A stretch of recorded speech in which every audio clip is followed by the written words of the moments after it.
You're watching Newsday TV. Thanks for joining us. I am Jill Wagner. A judge has ordered 2 of the defendants in the body parts case to continue wearing electronic monitoring devices. Shari Einhorn has what we know and what we don't know about the case. 2 of the 4 defendants charged in connection with the Bellone body parts case were back in court today. 33-year-old Alexis Nieves and 38-year-old Jeffrey Mackey are in a relationship, according to his attorney, and were seen holding hands inside the courtroom. Did you have anything you wanted to say? Nieves said nothing after her court appearance. She, along with Mackey and co-defendants Stephen Brown and Amanda Wallace, are charged with concealing a human corpse, tampering with evidence, and hindering prosecution. All are felonies. So far, none are charged with murder. Mr. Mackey, I just wanted to know if you had anything you wanted to say to us about the charges. Did you want to say anything about the charges against you? Mackey didn't respond to questions either, but his lawyer says he believes additional charges could be coming after the case is presented to a grand jury. I can only imagine that would be the case. Suffolk police say the severed remains of 2 victims were discovered last week and earlier this week at a Bellone park, a wooded area in West Babylon, and Bethpage State Park. Investigators have so far only released the ages of the victims, 53 and 59, but not their names. We still don't know how the defendants and the victims are connected or what may have been a motive. In court, we learned that 3 of the 4 defendants lived together in an apartment here on Railroad Avenue in Amityville, and that Nieves was staying with them. Prosecutors said that some of the evidence includes meat cleavers, butcher knives, and blood that was, according to court documents, removed from the Railroad Avenue apartment. In court, the judge ordered both defendants to continue wearing their GPS monitoring ankle bracelets and come back here on March 19th. The other 2 defendants are due back here on Monday. In Central Islip, I'm Shari Einhorn for Newsday TV. Shake a Paw has been ordered to pay $300,000 in restitution to pet owners. The state attorney general says the money will go to Shake a Paw customers whose pets have died or needed treatment. The pet store is required to stop advertising about selling the, quote, healthiest and best of the best puppies. Shake a Paw can now also only purchase animals from reputable breeders. The former Suffolk County executive has a new job. Steve Bellone has been hired for an operations role at Northwell Health. Northwell says Bellone will focus on projects on Staten Island. An East Hampton native is making history. Cole Brower has become the first American woman to sail around the world in a nonstop race by herself. The nearly 30,000-mile trip took 130 days to complete. She finished in 2nd place among more than a dozen other sailors in this global competition. An iconic Long Island pizzeria has closed. Joanne's Gourmet Pizza was in business for 32 years. The Roslyn restaurant claims to have invented buffalo chicken pizza. The owners say they are retiring and look forward to spending time with their families. And St. John's is announcing plans for a new basketball facility. Here is a rendering of the proposal. The 50,000 square foot facility would include courts, locker rooms, strength areas, and more. The project is expected to be complete in 2027.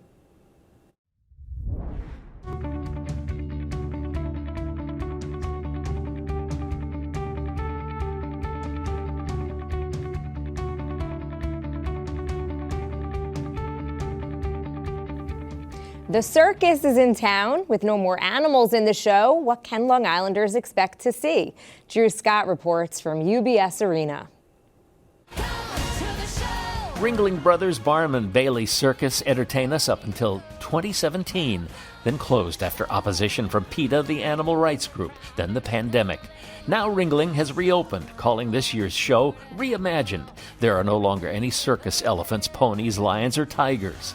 There are, however, lots of high-wire daredevils, jugglers, dancers, even an electronic dog, and Wesley Williams, who they call the one-wheel wonder who rides his unicycle 40 feet up in the air. There's countless highlights to see, never-before-seen stunts, a crisscrossing trapeze act, a triangular high-wire act. We even have a human rocket that shoots across the arena 110 feet at 65 miles per hour. There are 75 acts from a dozen different countries, all headliners, like the Argent Dance group from Argentina. Then there's the human rocket, Skylar Miser, who gets shot out of this cannon. You know, you actually don't hear anything because you're so focused and you're moving so fast. But you have to make sure that you are squeezing every muscle in your body for takeoff. It's about 7 Gs, so you need to make sure that your body is prepared for that big kind of push. We're so excited to be back, reimagine and bring a show back for 3 new generations. There's new parents, new kids, new grandparents that have never experienced Ringling Brothers before. Another change, no more clowns and heavy makeup, just a trio of funny guys in baggy pants. Also, no more ringmaster. Instead, there are 3 changing hosts who announce the performers. As they say, step right up, prepare to be amazed at the UBS Arena in Elmont. Drew Scott for NewsdayTV.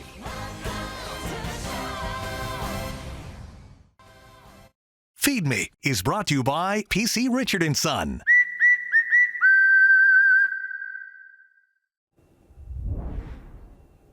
We're searching for the best Thai food on Long Island. Andy Berlin has today's Feed Me TV.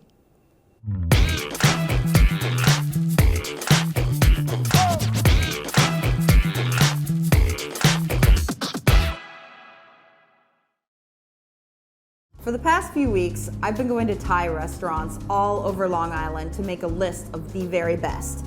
And this was the most surprising and possibly most delicious find of the entire project. And they got noodles. Tunam Thai is a small restaurant in Bohemia that's making some awesome Bangkok-style street food. I love shrimp. I love shrimp. This place is so under the radar that I only found it while Googling Thai boat noodle soup, which is an amazing dish, by the way. This is actually the technique you're supposed to like for the Instagrams, you know? So I'm curious, what made you want to move out to open this restaurant out in Bohemia? I'm not the city guy. I love nature. I love camping. I love like sightseeing. I love ocean. Long Island people? Yeah. They're really nice like you guys. Brian is a classically trained chef from Bangkok, and his wife Masi previously ran a Thai restaurant in Astoria, Queens. So where did you two meet? Here in New York. Yeah. Oh, wow. 3 years ago. Like 3 years ago. I heard that the Times Square is empty. I was like, oh, I want to see once in my life. Is that where you met? Yeah. In Times Square? Yeah. Oh my gosh, no way, that's crazy. The menu is incredibly striking for being in such a suburban area. Bangkok street foods like lab, pork jerky, and chive cakes are beautifully presented with flowers and accoutrements. I love this, and not a lot of Thai restaurants have that. Thai food is known for being really spicy, but these dishes don't really hit you over the head with the chili.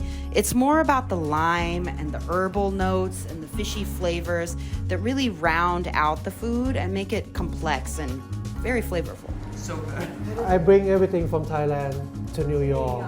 In Bohemia, this is Andy Berlin for NewsdayTV.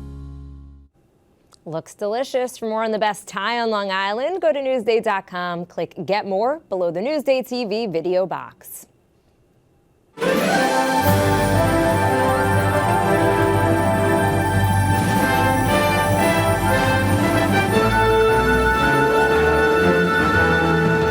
Hey everybody, the 96th Academy Awards are this Sunday with 4-time host Jimmy Kimmel. I'm Rafer Guzman, film critic for Newsday, and I'm going to share my picks for this year's big winners. Let's start with a little movie called The Holdovers. Sir, I don't understand. That's glaringly apparent. I can't fail this class. Oh, don't sell yourself short, Mr. Coates. I truly believe that you can. Alexander Payne of Sideways directed this story of a cranky teacher at a posh boarding school. Paul Giamatti is a nominee for Best Actor, but keep an eye on Divine Joy Randolph as the school's cook. It's a smaller role that packs a big emotional punch. Randolph is my pick to win for supporting actress. Now let's take a look at Poor Things. She's an experiment. Good evening. Her brain and her body are not quite synchronized. But she's progressing at an accelerated pace. Emma Stone plays Bella Baxter, a woman brought back from the dead in this highly surreal comedy. There's plenty of buzz around Stone to win her second Oscar following La La Land, but she's not my pick to win. The Osage took their name from Missouri and Osage rivers. I'm looking at Lily Gladstone, who plays an Osage woman on the brink of death in Martin Scorsese's Killers of the Flower Moon. She recently won the Screen Actors Guild Award, which is a strong predictor of the Oscars. Gladstone is the first Native American to be nominated for Best Actress, and I think she'll be the first to win. One name you'll hear a lot on Oscar night is Oppenheimer. We're in a race against the Nazis. And I know what it means if the Nazis have a bomb. Christopher Nolan's biopic about the man behind the atomic bomb is up for 13 awards, more than any other film. I think supporting actor goes to an unrecognizable Robert Downey Jr. Leading actor goes to Cillian Murphy as J. Robert Oppenheimer. And the Oscar for Best Picture goes to Oppenheimer. But wait, what about Barbie? Hi, Barbie. Hi, Barbie. Hi, Barbie. Hi, Barbie. Hi, Barbie. Hi, Ken. Hi, Ken. The biggest movie of last year is up for 8 awards, but it might only win 3. Costume design, production design, and original song for Billie Eilish. Am I right? We'll find out when the Oscars go live Sunday on ABC. Read more about the Oscars on Newsday.com. Click Get More below the Newsday TV video box. I'm Rafer Guzman for Newsday TV. Only in Newsday, a former Bayshore teacher has been accused of abusing young students for decades. And some victims say that the district allowed it to continue. Here is part 2 of our special Newsday investigation. There was a pattern here. Didn't they see it? Victims sharing their stories after they say they were sexually abused by former Bayshore 3rd grade teacher Tom Bernagozzi. Why? Why did the school system push that under the rug? Why didn't they continue to look into it? The allegations brought to light by a Newsday investigation into the more than 200 lawsuits against Long Island school districts under the Child Victims Act. Bernagozzi at the center of 45 of them. Tom Bernagozzi taught for 30 years at Bayshore's Gardner Manor and Mary G. Clarkson elementary schools. According to the lawsuits, there are allegations against him during every year of his career except one. The district has countersued Bernagozzi in all 45 cases, saying he should be held responsible. But victims and former administrators say they made the district aware of what was going on. Claire Lenz, who now lives in Florida, was hired as principal at Gardner Manor in 1994. In sworn testimony obtained by Newsday, Lenz says she immediately heard rumors about Mr. Bernagozzi and witnessed troubling behavior in the classroom herself, including young boys sitting on his lap. She says she informed the superintendent, at the time, Evelyn Holman, and 2 years into the job, Lenz was fired. She didn't want anything to take away from the image of the district, so it was easier to get rid of me than him. Superintendent Holman remembers it differently. We tried to contact her multiple times, even going to her home. But no answer.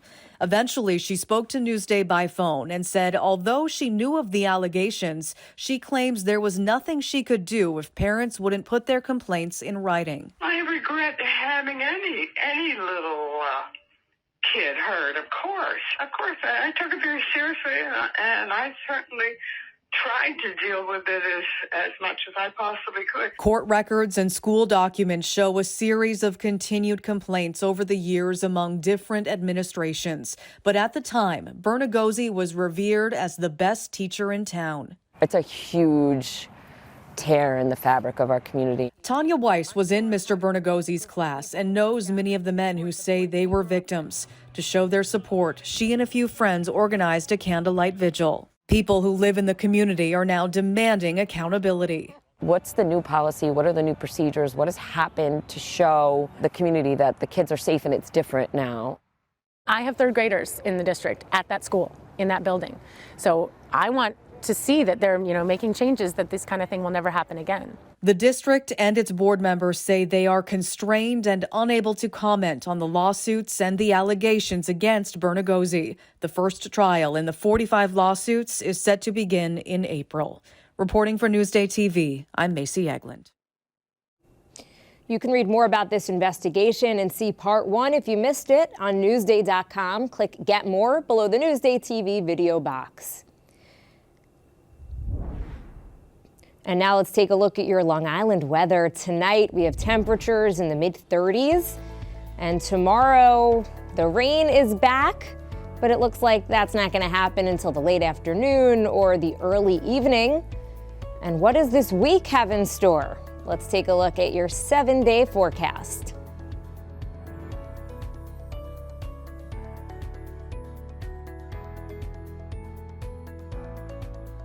Long Island weather is brought to you by Home Tax Saver, PTRC Incorporated. You're watching Newsday TV. I'm Jill Wagner. Thank you for joining us.